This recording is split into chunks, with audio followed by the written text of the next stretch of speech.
Hey Yogi Beans, welcome to our next tutorial or workshop which is on the psoas and also glute activation. So the psoas, we have two of them, and it's actually the iliopsoas, and it's made up of two different muscles, but we primarily or mostly refer to it as the psoas, and we have two of them. And so the psoas has its origins in the lumbar spine. It does have some attachment in some other areas and influences other areas, but primarily lumbar L5 wraps around, comes through the center here and has insertion down into our femur. So it is responsible for movement in the body. It literally, we have two of them, two psoas muscles, one each side, and they literally hold us together. Everything that we do that's an action that's moving forward, the psoas is involved in that action.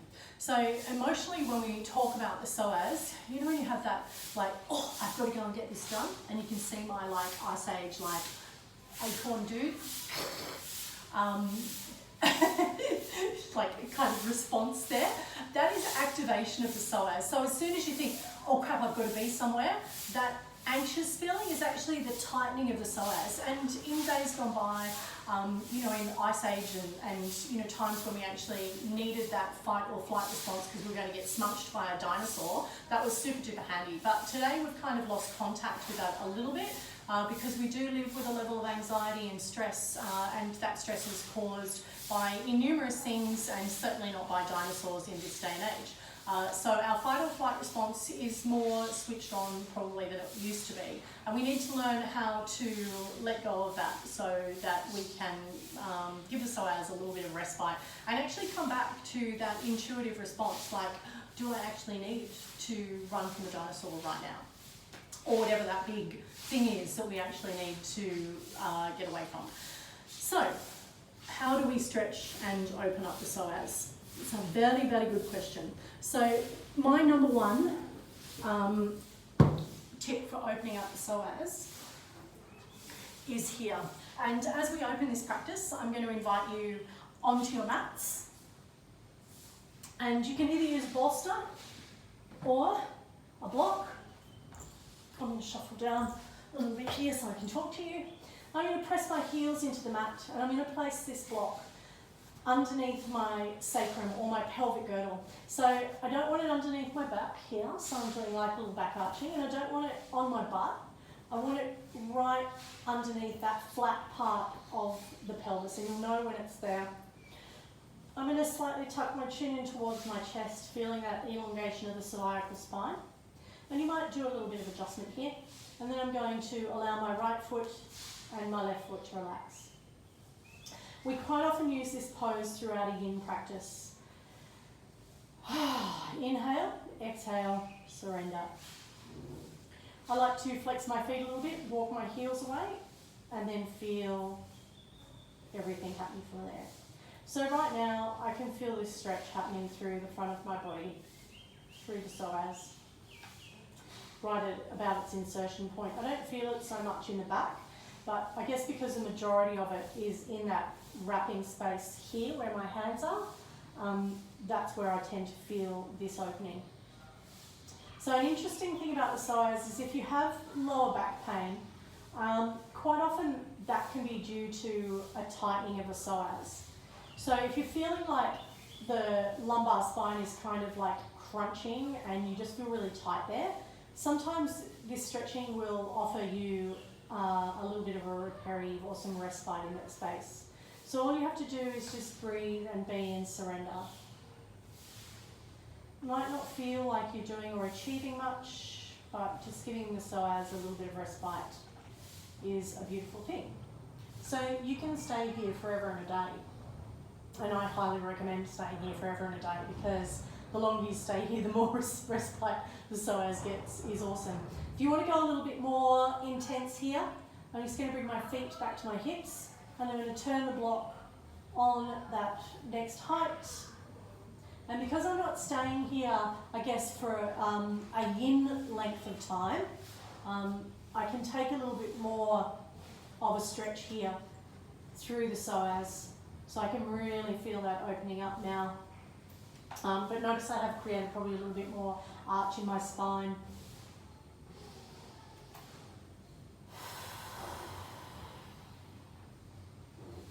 walking the heels away. And as you start to feel a respite, changing the levels of the block or of whatever's supporting you in this space can just work you a little bit deeper into the stretch.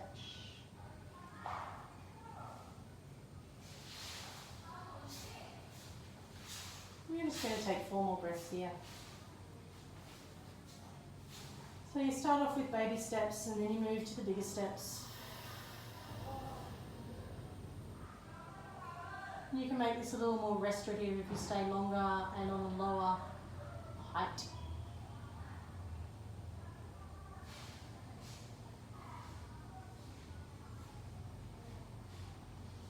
Okay, bringing the heels back towards the butt, pressing both feet into the earth, lifting the hips and removing the block. And I'm just going to bring my knees into the chest, give myself a little bit of a hug here. A little bit of rock and roll forward, crossing the feet over, coming up into my tabletop position. And I'm going to walk the hands back towards the knees so I'm kneeling. So we're going to do from Anjaneyasana, so from a lunge here, we're just going to work through a couple of things that are going to do a little bit of psoas release. So we're going to step forward with the right foot, and I'm going to make sure that that this angle between the knee here is greater than 90.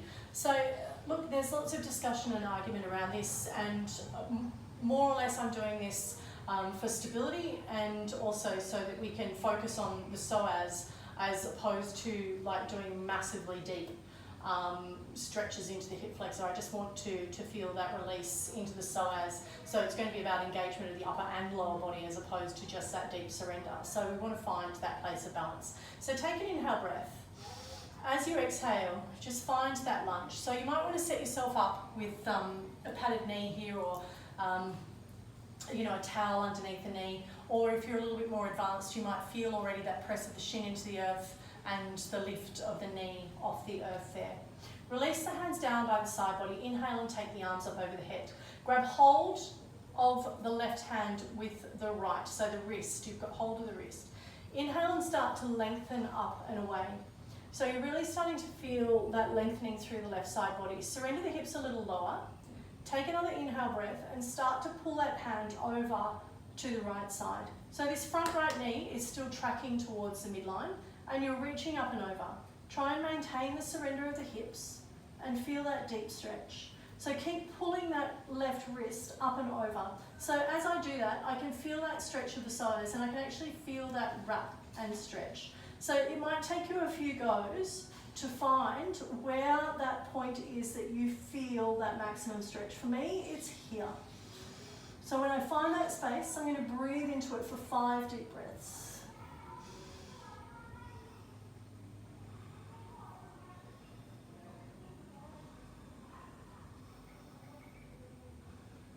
I'm going to inhale, come back to center. I'm going to exhale and release, lowering the hands down to the earth. I'm going to step that right foot back. Maybe I might take a few rounds of cat-cow here, or just feel a little bit of release in the lower back. Anything that feels nice, I'm good with that. Walk the hands back, and let's take that same stretch on the left-hand side. So you're going to take the left foot forward, find that stable position. So whatever's going to work for you. And it might take a little bit of a go until you become familiar with that space, whatever's going to work for you. You're going to surrender the hips down. Remember to pad out the knee, or press the shin into the earth and the whole front foot, the flat of the foot. And then exhale and surrender down. So I've already found that place of surrender here. Release the hands down by the side body. Inhale and reach the arms high. This time my left hand is grabbing my right wrist. I'm going to inhale and lengthen. As I start to find my way through that exhale, keeping my surrender until I find that place where I'm getting that maximum stretch. And again, it might take a little adjustment here. Inhale finds a little length. Exhale finds a little depth. Belly to spine. Pressing that back knee into the earth. 2 more breaths here. Inhale, exhale 1. Inhale, exhale 2. Release the hands down to the earth. Press the hands into the mat and step that left foot back. A little bit of movement here. Anything that feels good. I just like a little bit of movement sometimes. It's part of being a yogi explorer, isn't it? Just to find the things that, you know, we stretch one part of the body, we stretch the other. We stretch one part, we stretch the other. Step the right foot forward again. So we're coming into our second exercise here. So this one's going to be a little further forward towards this front foot. We're actually bringing the body weight slightly into the hands.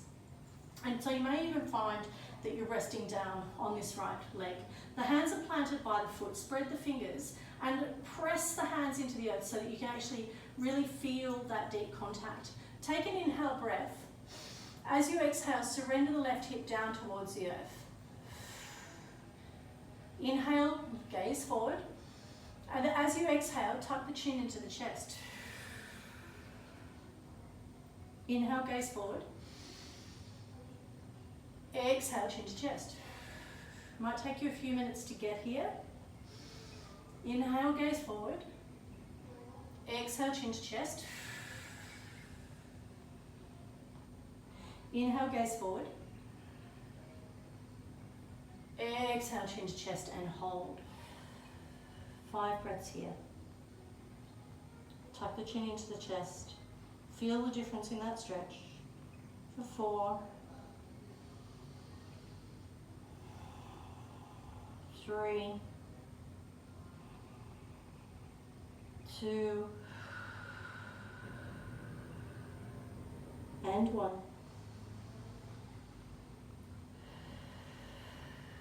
Gentle gaze forward. Start to sit back. Bring the right knee back to meet the left.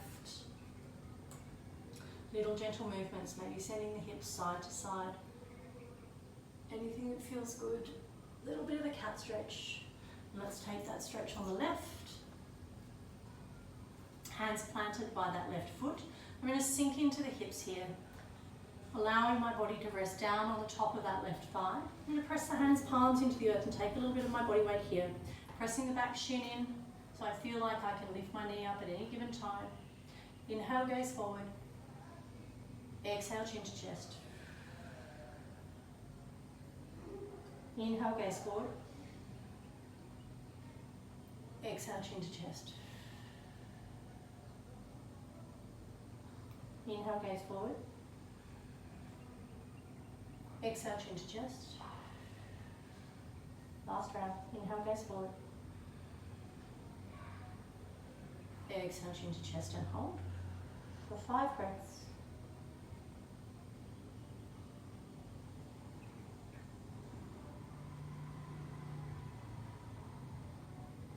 Three more breaths. See if you can surrender and let go here.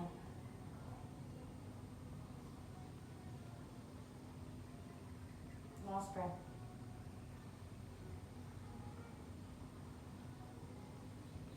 Press the hands, palms into the mat and gently slide that foot back.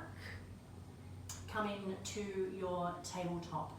So you can stay in tabletop for a minute. As I come up, I'm just going to explain to you. So the psoas is here and the opening of the hip flexors here. If you're feeling tension in your lower back here, quite often the hip flexors, so the psoas and the hip flexors have a role to play in that. And you would think that if your psoas was tight, that it would pull this way. But what happens is, because it has its origin here in the back body and it wraps around, what happens as the psoas shortens, you actually get that anterior tilt of the pelvis. And so that's what creates that crunching into the lower back. So by stretching and lengthening the psoas, what you're doing is creating that release there, making that whole muscle longer, and that will give some respite to the lumbar spine. And so that's why some of these postures, they can be really challenging to start with. that Anjaneyasana, and then we move into more of a psoas release where we're grabbing the wrist and pulling up and over, and then that even deeper where we're lunged forward and we just had the activation through the chin or the lift and the lower in that space. You know, releasing into the psoas there, and even that first stretch can be quite helpful. So what is going to help with that balance is a little bit of glute activation or cultivating some yoga butt. So we do that through our crescent lunge, and we can do that through some like static exercises in, you know, not in traditional, I guess, yoga postures. So we're going to come down into, and it feels a little bit like an 80s workout because, you know, they were onto something in the 80s, man. So we're going to inhale from tabletop, draw belly to spine, and lift that right leg. Flex the right foot. And so we've started that activation in your gluteus maximus, in your butt cheek. And you're going to press for 10, 9, 8, 7, 6, 5, 4, 3, 2, 1. Exhale, release. Bring that knee down to the earth. Flex the foot still. And now we're going to lift the knee to the side for 10, 9, 8, 7, 6. Activation of the gluteus medius. 4, 3, 2, 1. And this time, straight leg out the back, and 10 pulses. 10, 9, 8, 7. Make sure the hips turn down to the earth, belly to spine. 5, 4, 3, 2, 1. Exhale, lower, straight away. Left leg lifts. Press the right shin into the earth. Bend that left knee, flex the foot. Engage the core. 10 pulses. 10, 9, 8, 7, 6, 5, 4, 3, 2, 1. Knee down to the earth, and you're going to lift to the side. 1 and 2 and 3. We've got 4, 5, 7, 9, 3, 2. What maths did I learn? 1. Lift that leg, extend it out to the back. 10 pulses. 10, 9, 8, 5, 4, 3, 7, 2, 1. Exhale, release. Sit back into Balasana, child's pose. Reach the arms forward and just drop the forehead down to the earth. So just keep reaching through the arms here. Send the hips back to the heels.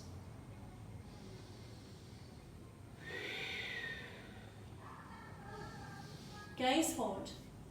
Inhale, tuck the toes and press up into downward facing dog. Inhale, right leg lifts. We're coming into crescent lunge, so step that foot forward. Inhale, lift the arms. Exhale, cactus the arms and drop that back knee down to the earth and lift for 10, 9, 8, 7, 6, 5, 4, 3, my knees making a few noises too, and hold it here for 1, 2, 3, 4, 5. Place both hands down on the mat and do a little jump exchange. Glute burn, why did I do that?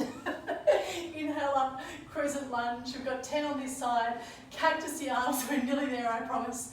10, 9, 8, 7, 6, 5, 4, 3, 2, 1. Hold for 5, 4, 3, 2, 1. Thank God, asana. Down to the earth. Step back.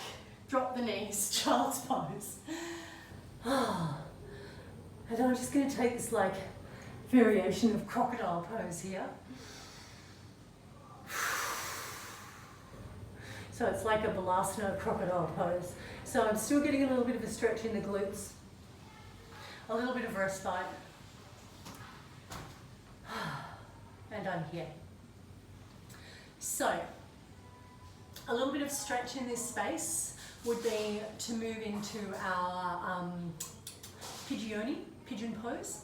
So from here, and I think we did this in another vinyasa or flow earlier in the week, coming back to tabletop, sliding my right knee to the outside of my right hand and sitting back into this stretch. I'm going to stay up in this version of pigeon.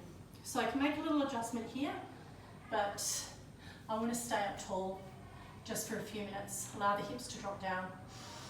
Inhale, lift the heart space. And release. Wait until you start to feel a little bit of release in that right glute. And then once you start to feel that, drop down. Elbows into the mat in this variation. Chin rests in the hands. Close down the eyes. I like to assume this prayer position here. Now what I'm doing is I'm actually focused on stretching into the glute and the piriformis here. I'm leaving this as a leg stretch. I'm not like stretching or separating through the upper body right now. I've just left this all in the legs. So from here, without thinking of surrendering the whole upper body, I've taken that out of the equation, and I'm just going to work with the legs. 4 more breaths here.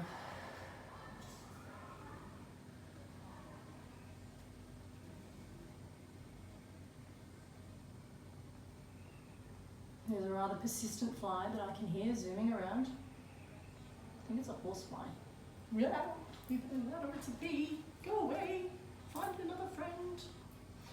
Okay, so time to come out of that posture.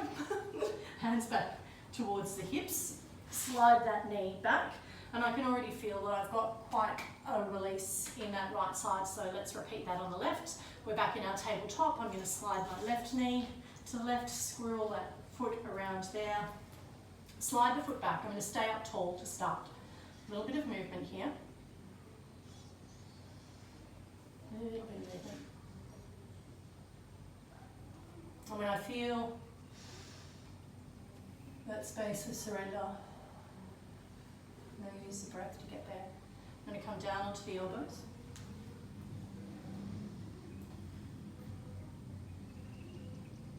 And I'm just going to rest my forehead on my hands. And you might rest your chin in your chest, chin in the cup of the hands here. I just feel like this is a comfortable space for me, where I've got the thumbs, that little bit here between the first 2 knuckles, into my third eye. And I actually find that quite restful. And I can release into that space. 4 more breaths.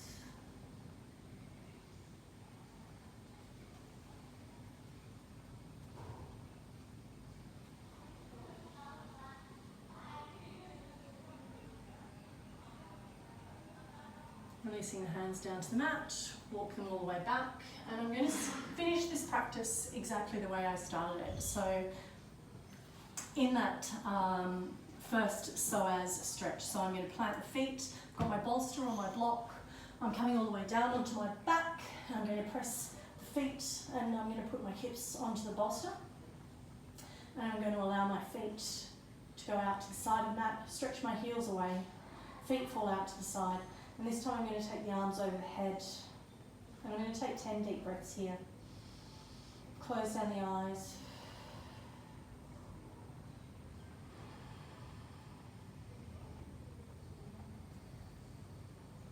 And I can feel already the difference from when I entered this pose in my first psoas stretch, which was about 10 or 12 minutes ago,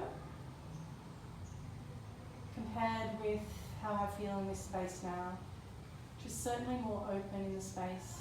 And I've got 5 breaths to go here. Let's enjoy those 5 breaths together. You might even like to swap the arms over so you're grabbing hold of each opposite elbow.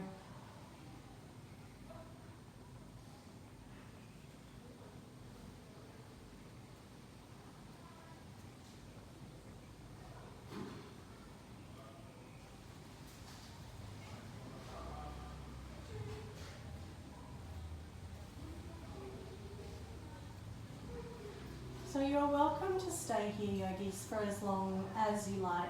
If you have 15 minutes to kind of have a little bit more of a yin stretch here, I really encourage you to do that. However, if you have a little bit more on your agenda than that today, such as working through the rest of the retreat, feel free to do that too. So bring the feet back up towards the hips, press the feet into the earth, and remove the bolster or the block. And you can roll over to one side. Press the self up, and here we are back in our Sukhasana. We've got kind of bed hair happening, and we feel a little bit scruffy, but just sit with this for a moment and just see how you feel. So that was glute activation, and then also the psoas release, or the psoas release, then the glute activation, and a little bit more psoas. So I really hope you enjoy this tutorial, and I'm sure we'll do a lot more psoas release, and we'll do a few more glute activation exercises along the way. But in your personal practice, you could on any given day do 3 sun sal A, 3 sun sal B, glute activation and psoas stretch. Come down into that restful last psoas stretch where we're on the bolster or a block. And that could be your entire practice for the day. But wow, what have you actually done for the body? You've totally created tapas, and then you've created that softening of the psoas by giving that respite and stretching there. The psoas stretch naturally stretches through the hamstrings as well. And then some glute activation for strength and core work. Covers pretty much all bases, hey? So you can see how this yoga thing starts to work. Anyway, I will see you on the next tutorial. Much love, thanks for being here.